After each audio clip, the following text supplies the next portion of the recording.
Hi guys and welcome back to the channel Deepak Yadav Education. Welcome to the daily current affairs of 28th of April 2026. तो guys आज है तारीख 28 अप्रैल 2026 और है Tuesday. आज की तारीख से जितने भी मोस्ट इंपॉर्टेंट करंट अफेयर्स बनेंगे वो सारे के सारे करंट अफेयर्स हम इस पर्टिकुलर लेक्चर के अंदर में कवर करेंगे। जैसा कि आप लोगों को पता है इस सीरीज को हम बोलते हैं नथिंग मोर नथिंग लेस। ना कुछ एक्स्ट्रा फालतू मिलने वाला है और ना ही कोई काम की इंपॉर्टेंट इन्फॉर्मेशन छोड़ने वाले हैं। तो एक छोटा सा वीडियो रहता है, करंट अफेयर्स की प्रिपरेशन को बहुत ज़्यादा बूस्ट कर देता है। जो रेलिवेंट टॉपिक्स आप नहीं खोज पाओगे इधर उधर बाकी सारे सोर्सेज से, PIB, all India radio, Indian express, वहाँ सभी सोर्सेज से ये टॉपिक्स मैं खोज कर आपके सामने रोज़ाना सुबह 5:30 बजे लेकर आता हूँ। तो रोज़ाना सुबह 5:30 बजे ये सेशन इसी चैनल पर मिल जाता है। मेक श्योर करें जितने भी लोग फर्स्ट टाइम चैनल पर जुड़ रहे हैं वो चैनल को सब्सक्राइब कर लें ताकि डेली बेसिस पे ये अमेजिंग सा एनालिसिस आपको मिलता रहे। क्योंकि 5:30 बजे तो हम मॉर्निंग में ये वाला प्रीलिम्स बूस्टर का डिस्कशन करते हैं। उसके बाद दोस्तों 7:15 पे जो आपका सेशन होता है वहाँ पे हम एक complete the Hindu newspaper cover करते हैं। मीन्स के पर्सपेक्टिव से भी चीज़ों को देखते हैं जिसमें हम लोगों के एडिटोरियल वगैरह हैं वो सबका कवरेज बहुत डीपली किया जाता है। ठीक है, तो चलिए फिर बिना कोई देरी करे शुरुआत करते हैं डिस्कशन की। बाकी ये जो शानदार सा पीडीएफ है आपके सामने प्रेजेंटेड, इस पीडीएफ को कहाँ से आपको डाउनलोड करना है तो सिंपल है, टेलीग्राम ग्रुप आपको ज्वाइन कर लेना है। टेलीग्राम ग्रुप है हमारा दीपक यादव एजुकेशन यूपीएससी, ये वाला ग्रुप आपको मिल जाएगा। एंड इस ग्रुप में 79,000 से ज़्यादा लोग जुड़ चुके हैं। आप भी जुड़कर अपने इन लेक्चर के सभी पीडीएफ डॉक्यूमेंट्स को वहाँ से डाउनलोड कर पाओगे। तो चलिए let's get start with our first article. और याद रखना दोस्तों, एक बात यहीं पे याद दिला देता हूँ जिससे कि आपका जो फोकस है, कंसंट्रेशन है वो मेंटेन रहे। क्योंकि जितना अच्छा कंसंट्रेशन बनाओगे उतना मज़ा लास्ट में आएगा, उसका रिजल्ट आपको लास्ट में दिखेगा। रिजल्ट मतलब, क्योंकि वीडियो के लास्ट में आपको प्रैक्टिस एमसीक्यू दिए जाते हैं, प्रैक्टिस क्वेश्चन दिए जाते हैं। तो पूरे लेक्चर को अच्छे से समझना, लास्ट में टेस्ट दिया गया उसको अटेम्प्ट करना, जो भी आपका स्कोर आएगा उसको नीचे कमेंट सेक्शन में लिखना, पता चलेगा कि आपने क्या क्या चीज़ें यहाँ से सीखा है। ठीक है, तो चलिए पहला आर्टिकल दोस्तों आज हमारे पीआईबी में भी पब्लिश हुआ है, द हिंदू में भी पब्लिश हुआ है, इवन इंडियन एक्सप्रेस में भी इसकी चर्चाएं हो रही हैं। आर्टेमिस अकॉर्ड ये एक बहुत बड़ा एग्रीमेंट है, इंडिया भी इसका मेंबर है, याद रखना। हुआ क्या है एक्चुअली में, न्यूज़ आपके सामने ये प्रेजेंट है। जॉर्डन नाम का जो एक कंट्री है वेस्ट एशिया के अंदर में, वेस्ट एशिया पूरा का पूरा रीजन आपको पता है, वैसे ही ऑलरेडी बहुत न्यूज़ में बना हुआ है। ये है वो जॉर्डन, ठीक है, जिसका एक बाउंड्री सीरिया के साथ लगता है, एक बाउंड्री सऊदी अरेबिया के साथ लगता है। नीचे यहाँ पर इजिप्ट का सिनाई पेनिनसुला है, बीच में गल्फ ऑफ अकाबा है, इधर आपको इसराइल देखने को मिल जाएगा। ये वेस्ट बैंक वाला रीजन है ना। इसराइल और जॉर्डन के बीच में एक समुद्र आता है जिसको हम बोलते हैं डेड सी। इसके ऊपर है सी ऑफ गैलीली। ठीक है, एक छोटा सा बॉर्डर यहाँ पर लेबनान का भी देखने को मिल जाएगा, है ना। ऊपर यहाँ पर ये गोलन हाइट्स वाला हिस्सा है जिसको यहाँ पर इसराइल ने कब्जाया, है ना। ये भी काफ़ी ज़्यादा चर्चाओं में रहा है, इसको लेकर यूपीएससी ने ऑलरेडी जो क्वेश्चन है वो यहाँ पर पूछा हुआ है। तो आपको ये पता होना चाहिए कुछ बेसिक सी चीज़ें, जैसे यहाँ पर सीरिया है, सऊदी अरेबिया है, इसराइल है, कुछ कंट्रीज़ हैं जो जॉर्डन के साथ में बॉर्डर्स को शेयर कर रही हैं। ठीक है, हुआ क्या है, हम जॉर्डन की बात क्यों कर रहे हैं, क्योंकि जॉर्डन 63वां देश बन चुका है, 63rd कंट्री बन चुका है जिसने अर्थमिस अकॉर्ड को साइन कर लिया है, जिस वजह से ये न्यूज़ में है। तो अर्थमिस अकॉर्ड को साइन करने वाला 63वां देश जॉर्डन है, हो चुका है, जिस वजह से ये चर्चाओं में है। तो आइए अब आपको एग्जामिनेशन के पर्सपेक्टिव से पता क्या होना चाहिए, एग्जैक्टली आपको अर्थमिस अकॉर्ड के बारे में सारी डिटेल्स पता होनी चाहिए। ये अकॉर्ड है क्या, ये अग्रीमेंट किस तरीके से वर्क करता है। देखो 2020 में इस पर्टिकुलर एग्रीमेंट को लॉन्च किया गया था, एक प्रोग्राम के अंडर में ये लॉन्च किया गया था। उस प्रोग्राम का नाम है अर्थमिस स्पेस एक्सप्लोरेशन प्रोग्राम। दूसरा क्वेश्चन आप लोगों से जो पूछा जाएगा कि बताओ ये जो अर्थमिस अकॉर्ड है ये किसके अंडर में आता है या इसको लीड कौन करता है, तो यूएसए की जो स्पेस एजेंसी है नासा, ये इसको लीड करती है। ठीक है, पहला क्वेश्चन जो आपसे एग्जाम में बन सकता है। दूसरा क्वेश्चन, अर्थमिस अकॉर्ड का मेन ऑब्जेक्टिव क्या है, मेन पर्पस क्या है। तो दोस्तों ये एक प्रकार का इंटरनेशनल प्रिंसिपल्स का सेट है। इंटरनेशनल प्रिंसिपल्स मतलब एक सिद्धांतों का, नियमों का एक पूरा सेट बना रखा है। ये नियम किस चीज़ को लेकर हैं, for the exploration of our outer space, अंतरिक्ष की बात कर रहे हैं। अंतरिक्ष को एक्सप्लोर कैसे किया जाए, बहुत शांति तरीके से, कोऑपरेटिव मेथड में, एक दूसरे के साथ में इंफॉर्मेशन को शेयर करते हुए दुनिया एक साथ मिलकर यहाँ पर काम करे। आउटर स्पेस एक्टिविटीज़ को एक्सप्लोर करने में, मून हो चाहे मार्स हो या दूसरे और यूनिवर्स की सेलेस्टियल जितनी भी बॉडीज़ हैं सब कुछ क्यों ना हो जाए, पीसफुल, शांतिपूर्वक और एक साथ मिलजुल के हम एक्सप्लोर करें। इसी के लिए यहाँ पर यह बनाया गया है अर्थमिस अकॉर्ड। तो अर्थमिस अकॉर्ड में अब कितने टोटल कंट्रीज हो चुके हैं, 63 कंट्रीज हो चुके हैं, and the last country and the latest country is Jordan. Okay, ये आपको समझ में आया। देखो इस प्रकार की ट्रीटी बहुत पहले हुआ करती थी जिसको बोलते हैं आउटर स्पेस ट्रीटी, 1961 में साइन करी गई थी। उसी ट्रीटी को वापस से हम एक नए तरीके से इंप्लीमेंट करने की कोशिश कर रहे हैं जिसको अर्थमिस अकॉर्ड का नाम दिया गया है, जहां पर स्पेस के ऊपर में हम चाह रहे हैं दुनिया भर के कंट्री साथ में मिलकर, एक दूसरे के साथ मिलकर काम करें। अब वही चीज़ है ना इसका ऑब्जेक्टिव। ऑब्जेक्टिव क्या है? ऑब्जेक्टिव है एंश्योर कर सके हम सेफ, ट्रांसपेरेंट और सस्टेनेबल स्पेस एक्टिविटीज़ को। स्पेस में जो भी काम कर रहे हैं साथ मिलकर काम कर रहे हैं, ट्रांसपेरेंसी है हर एक चीज़ों को लेकर। हम स्पेस के अंदर में एक शांतिपूर्वक हर एक मिशन को लॉन्च करना चाहते हैं, कोई कॉन्फ्लिक्ट हमारा ना छिड़े, है ना। और कभी भी कोई भी स्पेस मिशन मान लो ख़राब हो रहा है या किसी इमरजेंसी जनरेट हो रही है तो दुनिया भर की कंट्रीज साथ में आ सकें एक दूसरे को सपोर्ट करने के लिए। इसी को बोलते हैं कोऑर्डिनेशन बिटवीन द कंट्रीज़। तो इसको मेंटेन करने का ही मेन पर्पस है अर्थमिस अकॉर्ड का। फिर दूसरा क्वेश्चन बनेगा क्या इंडिया इसका मेंबर है? बिल्कुल, इंडिया ने भी यहाँ पर अर्थमिस अकॉर्ड को साइन कर रखा है and the latest country is Jordan. I hope आपको ये क्लैरिटी मिल चुकी है। कभी भी भविष्य में रिवाइज करना हो, क्योंकि ये पीडीएफ इसलिए बोल रहा हूँ डाउनलोड कर लो, इसीलिए ये पीडीएफ शानदार है क्योंकि आपको ये जो कंटेंट दिया जाता है इसके साथ साथ छोटे छोटे रिवीजन पॉइंटर्स भी दिए जाते हैं।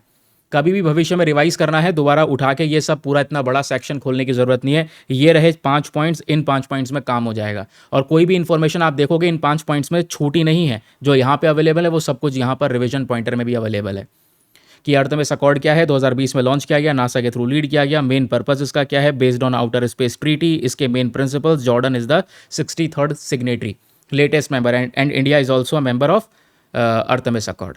काम खत्म। चलिए आगे बढ़ते हैं अगले न्यूज़ आर्टिकल की तरफ। चलो अगला आर्टिकल बहुत इंटरेस्टिंग है, काम का है, और यहाँ तक आ गए हो तो मेक श्योर करो वीडियो पे लाइक का बटन है उसको प्रेस कर दो, और जितने भी लोग फर्स्ट टाइम जुड़ रहे हो चैनल को सब्सक्राइब कर लो। पता चलेगा, वीडियो को आराम से एंड तक देखो तब आपको पता चलेगा, अपने हिसाब से आप यहाँ पर जो भी एक्शन है वो ले सकते हैं। ठीक है। अब दोस्तों यहाँ पर अगला आर्टिकल जो है ना ये बात करता है एवोकाडो इंपोर्ट्स के बारे में। इंडियन एक्सप्रेस में लिटरली इसको कवर किया गया है, फिर उसके बाद में लाइव मिंट न्यूज़पेपर में भी कवर हुआ हुआ है, ये आप देख पाओगे लाइव मिंट का ही आर्टिकल है। इंडिया में जैसे बाहर कोई ट्रेंड चल रहा होता है ना तो हमारी आदत है उसको लेकर एक क्रेज़ बना दिया जाए। जैसे अवोकाडो की जब बात करते हैं, अवोकाडो ये है अवाकाडो दोस्तों, यहाँ पर इसका क्रेज़ इंडिया में इतना ज़्यादा बढ़ चुका है, इतना ज़्यादा बढ़ चुका है कि हमने इसको इंपोर्ट करना 3 गुना ज़्यादा कर दिया है पिछले कुछ साल के कंपैरिजन में। अभी 2026 पर्टिकुलर फाइनेंशियल ईयर में देखोगे तो ये इंपोर्ट 3 गुना ज़्यादा हो चुका है। इमेजिन करो हम अवाकाडो इंपोर्ट कर रहे हैं $42.27 मिलियन का। इतनी डिमांड हमारे देश में बढ़ चुकी है, जबकि इसके बहुत सारे ऑल्टरनेटिव फूड हमारे देश में लोकल फ्रूट्स अवेलेबल हैं। लोकल फ्रूट्स में जैसे चीकू हो गया या जैक फ्रूट जिसको कटहल बोलते हैं, ठीक है, ये सब कुछ हो गया। ऐसे ही दूसरे और भी बहुत सारे फ्रूट्स यहाँ पे प्रमोट किए जाते हैं सुपर फूड के नाम पे, जबकि हम लोग अपने देश का ही आंवला उसको इग्नोर कर देते हैं। आंवला सुपर फूड से कम नहीं है, अपने आप में बहुत शानदार चीज़ है वो, है ना। लेकिन एक्चुअली में हो क्या रहा है, उस क्रेज़ की वजह से जो ये अवाकाडो का इंपोर्ट है ये बढ़ चुका है। और इनकी डिमांड कर कौन रहा है भाई? ठीक है, इतना महंगा है, परचेज कौन कर रहा है?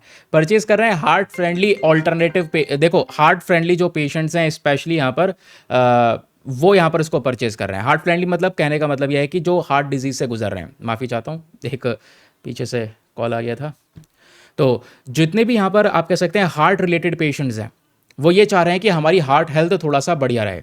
तो उसी का ही एक नई चीज़ यहाँ पर ये निकाल रहे हैं कि भाई अवाकाडो थोड़ा सा बेनिफिशियल रहता है ना, हार्ट के लिए बहुत अच्छा होता है, डायबिटीज़ के लिए बहुत अच्छा होता है। ऐसा क्यों सर, हार्ट फ्रेंडली क्यों है, हार्ट के लिए बेटर क्यों माना गया है? क्योंकि इसके अंदर में एक चीज़ प्रेजेंट होती है जिसको बोलते हैं मोनोसैचुरेटेड फैट्स। एग्जामिनेशन में आप लोगों से क्वेश्चन पूछा जा सकता है कि बताओ अवाकाडो हार्ट फ्रेंडली क्यों है, या इसको हेल्दी फैट्स के तौर पे कंसीडर क्यों किया जाता है? क्योंकि इसमें मोनोसैचुरेटेड फैट्स प्रेजेंट होता है। प्लीज़ इसको पता रखिएगा, याद रखिएगा। क्वेश्चन यह है क्या भारत इंपोर्ट करता है? बिल्कुल, भारत मैसिवली अवाकाडोज को इंपोर्ट करता है। हम लगभग कह सकते हैं कि 3 गुना ज़्यादा इंपोर्ट कर रहे हैं, और पिछले मैंने आपको बताया कुछ समय में हमने 3 गुना ज़्यादा इंपोर्ट बढ़ा दिया है। और सबसे ज़्यादा इंपोर्ट कहाँ कहाँ से हो रहा है, ये भी क्वेश्चन आप लोगों से बन सकता है। तो ये हो रहा है तांजानिया, कीनिया, ऑस्ट्रेलिया से। मेजर सोर्स तांजानिया है, तांजानिया से हम लोग सबसे ज़्यादा अवाकाडो परचेज कर रहे हैं। लेकिन 3 कंट्रीज़ के नाम पता होने चाहिए, तांजानिया, कीनिया, ऑस्ट्रेलिया, जब भी अवाकाडोज के बारे में डिस्कशन होगा या बातचीत होगी। क्योंकि दोस्तों ये कंट्रीज़ कहीं ना कहीं दुनिया में अवाकाडो को सबसे ज़्यादा प्रोड्यूस करने में भी गिने जाते हैं। जबकि दुनिया में जो सबसे ज़्यादा अवाकाडोज का प्रोडक्शन करता है वो मैक्सिको करता है। प्लीज़ इस बात को याद रखिएगा, मैक्सिको में दुनिया का सबसे ज़्यादा अवाकाडो प्रोड्यूस होता है। और बराबर देश में यूएसए के अंदर में एक्सपोर्ट भी बहुत सारा होता है। इसी में ही कीनिया का नाम भी है, और तांजानिया का भी थोड़ा सा याद रखिएगा। अफ्रीकन नेशन से ही मेजरली हम अवाकाडोज को इंपोर्ट करते हैं। अच्छा, ये मैक्सिको के बारे में मैंने आपको पहले ही बता दिया कि हाँ, मैक्सिको एक मेजर प्रोड्यूसिंग कंट्री है। कारण क्योंकि आप लोगों से आजकल यूपीएससी क्या पूछने लगा है, ये फ्रूट कहाँ से ओरिजिन हुआ, ये कौन से देश का नेटिव है, और इंडिया में कैसे इंट्रोड्यूस किया गया। तो ये अवाकाडो का जो मेन ओरिजिन है दोस्तों वो है मैक्सिको। मैक्सिको ही दुनिया का सबसे बड़ा प्रोड्यूसर भी है और मैक्सिको में ही सबसे पहली बार इस फ्रूट की शुरुआत होती है।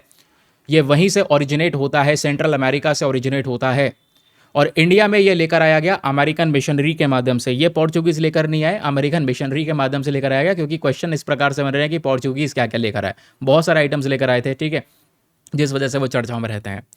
अब अवाकाडोज का न्यूट्रिशनल इंपॉर्टेंस देखोगे तो भाई इसमें फाइबर ढेर सारा प्रेजेंट है, हेल्दी मोनोसैचुरेटेड फैट्स होते हैं, इसी वजह से इसको हार्ट फ्रेंडली या डायबिटीज़ फ्रेंडली कहा गया है। हाईएस्ट फैट प्लांट फूड है और ध्यान में रखिएगा जो लो कार्बोहाइड्रेट डाइट होती है उसमें कई बार बहुत सारे डाइटिशियंस अवाकाडोज को रिकमेंड करते हैं। तो ये कहानी हो गई सारी की सारी अवाकाडो के बारे में। कोई भी यूपीएससी में क्वेश्चन पूछ जाएगा, आप रेडी हैं सॉल्व करने के लिए, न्यूज़ में है तो एग्जामिनर की आंखों के सामने भी ऑब्वियस सी बात है ये होगा।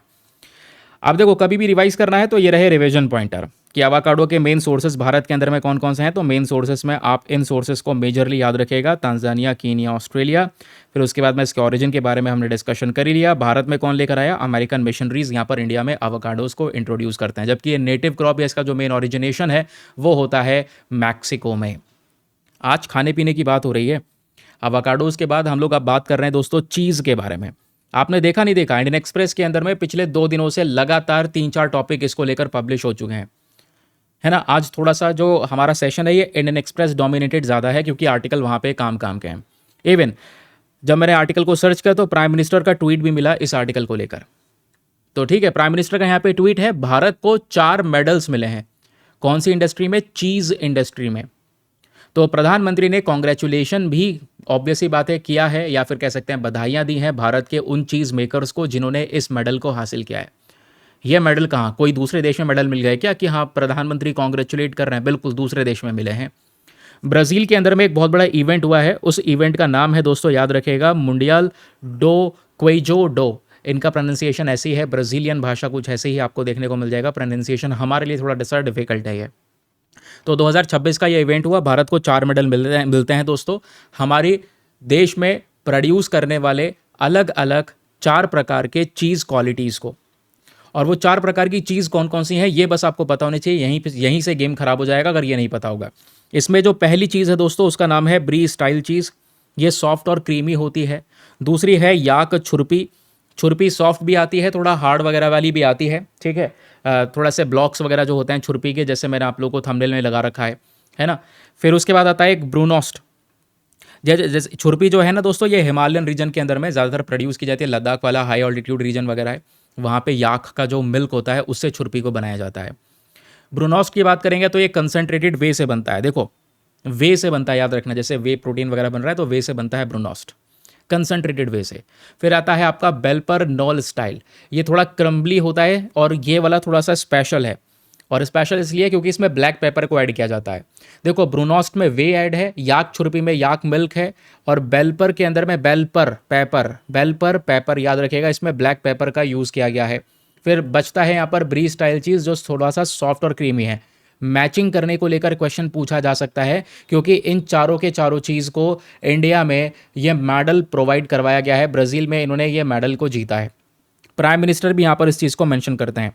अब ये जो 4 मेडल मिले हैं ये अलग अलग कैटेगरी में मिले हैं। ये वाला फ़ोटो मुझे मिला तो बड़ा शानदार सा फोटो लगा, जिसके माध्यम से और बढ़िया क्लैरिटी आपके दिमाग में आएगी। पिक्टोरियल मेमोरी को थोड़ी देर के लिए बूस्ट कर लो भाई। जिसकी हम बात कर रहे हैं ब्री स्टाइल चीज़, वो ऐसा दिखाई देता है, सॉफ्ट और वाइट कलर का मुलायम सा ये चीज़ है, ठीक है ना। तो जो वैलीज़ हैं गुलमार्ग की, वहाँ से ज़्यादा इंस्पायर्ड है। और ये जो याक छुर्पी की हम बात कर रहे हैं, ये छुर्पी आप देख रहे हो, ये सॉफ्ट वाली छुर्पी है। एक आती है हार्ड वाली, थोड़ी हार्ड है, उसको चबाने में बहुत समय लगता है, ठीक है। और ये याक छुर्पी बनती है किससे, याक के मिल्क से बनती है। उसके अलावा जो ये हम लोग डिस्कस कर रहे थे ब्रूनोस्ट के बारे में, ये वे चीज़ है, एक रिच कैरेमलाइज्ड वे चीज़ है ना, थोड़ा सा ब्राउनिश कलर की यहाँ पर ही दिखाई देती है। तो जो हमारा ब्री स्टाइल वाला है इसको सुपर गोल्ड मेडल मिला है, याक छुर्पी को गोल्ड मेडल मिला है, वे चीज़ यानी ब्रूनोस्ट को गोल्ड मेडल मिला है, और जो यहाँ पर बेल्पर, ध्यान में रखिएगा, बेल्पर नॉल स्टाइल वाली ये जो चीज़ है इसको मिला है सिल्वर मेडल। और बेल्पर में आपको पता है कि ब्लैक पेपर का यूज़ किया जाता है। ब्लैक पेपर की जो कोटिंग वगैरह है, काली मिर्च की कोटिंग वगैरह इसमें देखने को मिल जाती है, ठीक है। चीज़ के बारे में डिस्कशन हो गया, इसको याद रखेंगे। कुछ भी रिवाइज करना हो तो ये छोटा सा रिवीजन सेक्शन है जिसको आप कभी भी रिवाइज कर सकते हैं। इसमें मेजरली आपको रिवाइज जो करना है कभी भी भविष्य में, ये 4 प्रकार की चीज़ के बारे में ही रिवाइज करना है, नथिंग एल्स। ठीक है, इसलिए बोलते हैं नथिंग मोर नथिंग लेस, है ना। चलो अगला आर्टिकल हम यहाँ पर डिस्कशन कर रहे हैं दोस्तों, एक हिंदू कुश हिमालयास के बारे में। तो ये पहाड़ियों को लेकर बहुत सारे एग्जामिनेशन में क्वेश्चन पूछा जा चुका है। देखो, रिसेंटली एक रिपोर्ट पब्लिश होती है, उस रिपोर्ट में ये बताया गया है कि लगातार हिंदू कुश हिमालयाज में जो बर्फ़ है वो डिक्लाइन होती जा रही है, बर्फ़ कम होती चली जा रही है। ये चौथा साल है जब लगातार बर्फ़ कम होती नज़र आ रही है। रीज़न क्लाइमेट चेंज वगैरह है, गर्मी आपको पता है क्या भीषण गर्मी पड़ रही है आज के समय पर, खतरनाक गर्मी पड़ रही है। तो ये रिपोर्ट भी उसी चीज़ को इंडिकेट करती है कि भाई क्लाइमेट चेंज का इम्पैक्ट पड़ रहा है। ये मत सोचना भविष्य है क्लाइमेट चेंज, क्लाइमेट चेंज आज का प्रेजेंट है, वर्तमान है ये क्लाइमेट चेंज। ठीक है, अब इसी वजह से क्योंकि रिपोर्ट आई है तो एग्जामिनेशन के पर्सपेक्टिव्स आपको क्या पता होना चाहिए, केवल और केवल मेरे दोस्त हिंदू कुश हिमालयाज रीजन, ये पढ़कर जाना। ये जीएस पेपर नंबर 1 ज्योग्राफी के पॉइंट ऑफ व्यू से बहुत इंपॉर्टेंट है। लगभग 3,500 किलोमीटर में ये पहाड़ियाँ फैली हुई हैं, 8 देशों में फैली हुई हैं। आपसे पूछ लिया जाए ये कहाँ से कहाँ तक फैली हुई हैं, तो अफगानिस्तान से म्यांमार, अफगानिस्तान से म्यांमार तक जितने भी इस लाइन में जितने भी कंट्रीज़ आ रहे हैं, सभी कंट्रीज़ में दोस्तों हिंद कुश की पहाड़ियाँ फैली हुई हैं। आइए ज़रा मैपिंग करते हैं। तो यह है वो हमारी एग्जैक्ट मैपिंग। ठीक है, सबसे पहले अफगानिस्तान की बात करें तो अफगानिस्तान हो गया, पीछे पाकिस्तान है, फिर इंडिया में भी आपको ये पहाड़ियाँ देखने को मिल जाएंगी, नेपाल हो गया, फिर उसके बाद में चाइना है, फिर भूटान है, बांग्लादेश है, म्यांमार है। तो याद रखिएगा अफगानिस्तान से म्यांमार तक ये पूरा का पूरा रीजन जो भी यहाँ पर ये देखने को मिल रहा है, ये हिंदू कुश की पहाड़ियाँ प्रेजेंट हैं, हिंदू कुश हिमालयाज यहाँ पर ये प्रेजेंट हैं। ठीक है, क्योंकि हिमालयाज में तो बहुत सारी जो नदियां हैं यहीं से बनकर आती हैं, नदियों का ओरिजिनेशन भी होता है। तो आपको याद रखना है, पहले तो 8 कंट्रीज़ के अंदर में हिंद कुश की पहाड़ियां देखने को मिलती हैं। 8 कंट्रीज़ के नाम मैंने आप लोगों को एग्जैक्टली ये बता दिए हैं। बाकी मेजर रिवर सिस्टम जो मेन नदियाँ यहाँ से ओरिजिनेट हो रही हैं वो कौन कौन सी हैं, एशिया की 10 मेजर नदियाँ यहाँ से ओरिजिनेट होती हैं, जिसमें से कुछ ऐसी नदियाँ हैं जो हाल ही में काफ़ी चर्चाओं में रही हैं, जैसे यांगसे रिवर। यांगसे रिवर चर्चाओं में थी या नहीं थी, अभी कुछ दिनों पहले मैंने आपको इसी वाले प्रीलिम्स बूस्टर वाले वीडियो में ही पढ़ाया है यांगसे रिवर के बारे में, है ना। तो ये जो यांगसे रिवर है दुनिया की तीसरी सबसे लंबी रिवर है, आपको देखने को मिल जाएगी, जो चाइना के अंदर में बहती है। ये भी हिंद कुश पहाड़ियों से ओरिजिनेट होती है। यांगसे के अलावा यहाँ पर एक नदी है अमुदार्या, तारेम, इंडस हो गई, गंगा हो गई, ब्रह्मपुत्रा हो गई, साल्वी नदी चर्चाओं में थी, इरावड़ी चर्चाओं में थी, इरावड़ी डॉल्फिन के लिए जानी जाती है। मैकोंग रिवर यूपीएससी ने मैकोंग से क्वेश्चन पूछ रखा है। फिर ऊपर आप देख पाओगे यह है येलो रिवर। तो ये कुछ इंपॉर्टेंट रिवर्स हैं जो हिंद कुश पहाड़ियाँ से ओरिजिनेट होती हैं, याद रखिएगा। ये कुछ इंपॉर्टेंट चीज़ें हो गई जो आप ज्योग्राफी के में पढ़ोगे, स्टैटिक पोर्शन में पढ़ोगे। तो अभी चर्चाओं में हिंद कुश हिमालयाज रीजन, और ये मैंने आपको बताया, कभी भी रिवाइज करना हो तो आप बहुत ईजिली इन 4 से 6 पॉइंट्स के अंदर में रिवाइज कर सकते हैं रिवीजन पॉइंटर्स के थ्रू। ठीक है, चलिए अगला आर्टिकल। अगला आर्टिकल बात करता है सार्क के बारे में। अब सार्क के बारे में यूपीएससी ने 2 बार क्वेश्चन पूछा हुआ है, और अलग अलग एसएससी वगैरह बताऊंगा तो पता नहीं कितने एग्जामिनेशन में सार्क के बारे में क्वेश्चन पूछा जा चुका है। ये सार्क एक बहुत इंपॉर्टेंट ग्रुप है, एक रीजनल कोऑपरेशन ग्रुप, और इसका फुल फॉर्म है south Asian association regional cooperation. South Asian association regional cooperation. Asia में सदर्न वाला जो रीजन है उसमें भारत और भारत के आसपास के पड़ोसी देश, ये टोटल आपको यहाँ पर 8 कंट्रीज देखने को मिल जाती हैं जो सार्क के अंदर में प्रेजेंट है।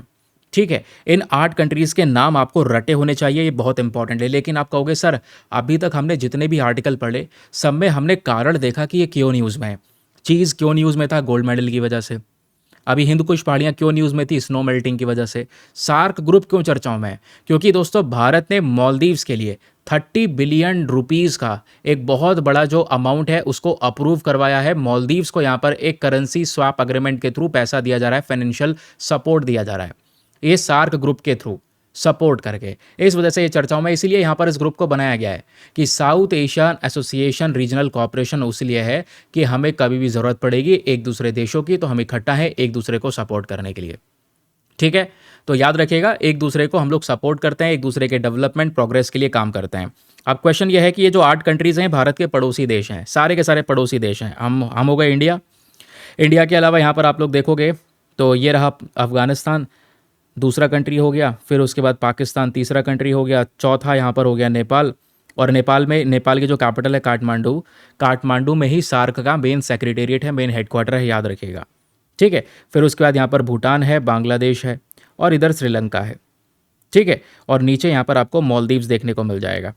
तो ये कुछ कंट्रीज़ और मालदीव्स के लिए अभी हमने रिसेंटली एक बहुत बड़ा जो अमाउंट है उसको अप्रूवल दिलवाया है। तो ये टोटल 8 कंट्रीज़ हमको देखने को मिल जाती हैं सार्क के अंदर में। याद कैसे करोगे? तो इसकी ट्रिक है सिंपल सी, MBBS pain. MBBS pain, MBBS करने का पेन यहाँ पर आप देखोगे तो ये एमबीबीएस पेन है क्या? एम से मालदीव्स, बी से बांग्लादेश, दूसरे बी से भूटान, एस से श्रीलंका, पी से पाकिस्तान, ए से अफगानिस्तान, आई से इंडिया और एन से नेपाल। तो याद रखिएगा, ये ट्रिक है सार्क कंट्रीज़ को याद रखने की, क्योंकि ज़्यादातर कंट्रीज़ ही पूछी जाती हैं एग्जामिनेशन में। और एक बात और पूछी जाती है, जैसे मैं आपको बता दूं, यूपीएससी का एक क्वेश्चन है, चाहो तो सर्च कर लेना, ब्रिक्स का पहला समिट कहाँ हुआ था? क्या मुझे बताओगे नीचे कमेंट सेक्शन में कहाँ हुआ था? वैसे याद रखना, जो सार्क का पहला समिट है, पहला सम्मेलन है, ये ढाका में हुआ था, ये बात याद रखिएगा। एंड 8 कंट्रीज़ इसमें देखने को मिलती हैं। 1985 में ये बॉडी बनाया गया और ये एक रीजनल कॉपरेशन है, जो कॉपरेशन एक दूसरे को सपोर्ट करना और डेवलपमेंट में सहायता देने का काम करता है। तो ये सार्क के बारे में सारी डिटेल हो गई। कभी भी रिवाइज करना हो, यू कैन ईजिली रिवाइज। इसमें ना मैंने जानबूझ के ये कंट्रीज़ नहीं लिखे हैं। 8 मेंबर्स में थोड़ा सा यहाँ पर आपको याद रखना है, ये भारत और भारत के पड़ोसी देश हैं। ये वाला फोटो, जब भी मैं इसका कोई एक छोटा सा कंपाइलेशन बनाऊंगा तो उसमें ये वाला फोटो शामिल कर दूंगा, जिससे याद रखना आसान हो जाएगा। या जब भी मेंबर्स याद रखो तो भारत के पड़ोसी देश और एमबीबीएस पेन करके याद रख लेना कि भाई ये सार्क के मेंबर्स हैं आपके। इसका मेन हेडक्वार्टर काठमांडू में है, ये भी पता होना चाहिए, क्योंकि काफ़ी सारे एग्जामिनेशन में जो हेडक्वार्टर्स हैं वो आप लोगों से पूछे जाते हैं। ठीक है, तो चलिए, जैसा कि मैंने आप लोगों को स्टार्टिंग में बोला था कि भाई वीडियो के लास्ट में आप सभी लोगों का एक छोटा सा टेस्ट होगा। अब ये टेस्ट आपके लिए बहुत ही ज़्यादा इंपॉर्टेंट है, तो टेस्ट को अच्छे से सॉल्व कीजिएगा। एक एक करके मैं सारे क्वेश्चंस आपके सामने प्रेजेंट कर रहा हूँ। इन सभी क्वेश्चंस के आंसर्स आप लोगों को देना है नीचे कॉमेंट सेक्शन में। ठीक है, चलिए दोस्तों, क्वेश्चन नंबर 1 आपके सामने ये प्रेजेंट है। Which of the following statements about Artemis accords is are correct? Artemis accord को लेकर इन तीनों में से कौन सा स्टेटमेंट सही है, ये आप लोगों को यहाँ पर बताना है। पहला स्टेटमेंट कहता है कि आर्थमिस अकॉर्ड एक लीगली बाइंडिंग ट्रीटी है जो यूनाइटेड नेशन के अंडर में आती है। दूसरा, ये क्या करता है, जो आउटर स्पेस ट्रीटी है उसके सिद्धांतों को वापस से लागू करने की बात करता है। तीसरा, ये आर्थमिस अकॉर्ड को लीड किया जाता है नासा के through for the peaceful exploration of celestial bodies. अंतरिक्ष में जितनी भी सेलेस्टियल बॉडीज है उनको एक्सप्लोर करने के लिए नासा का ये प्रोग्राम है। तो बताएं तीनों में से कौन सा स्टेटमेंट सही है? Option A 1 only, B 2 and 3 only, C 1 and 3 only, या फिर डी तीनों के तीनों स्टेटमेंट्स यहाँ पर करेक्ट हैं। अगला क्वेश्चन आपके सामने यहाँ पर ये प्रेजेंट है रिगार्डिंग अवोकैडो।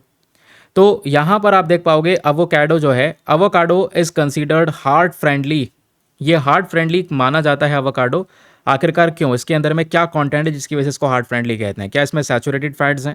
क्या इसमें ट्रांस फैट्स हैं? क्या ये ओमेगा 3 फैटी एसिड्स इसमें पाए जाते हैं, या फिर इसमें मोनोसैचुरेटेड फैट्स हैं? तो बताएं दोस्तों, इसका सही उत्तर क्या होना चाहिए। फिर उसके बाद एक इंटरेस्टिंग क्वेश्चन यहाँ पर मैं आपको टेस्ट करना चाहता हूँ। जो चारों चीज़ मैंने आपको पढ़ाए थे उसमें से ज़रा सा ये बताओ, ब्रूनोस्ट के बारे में हमने पढ़ा था।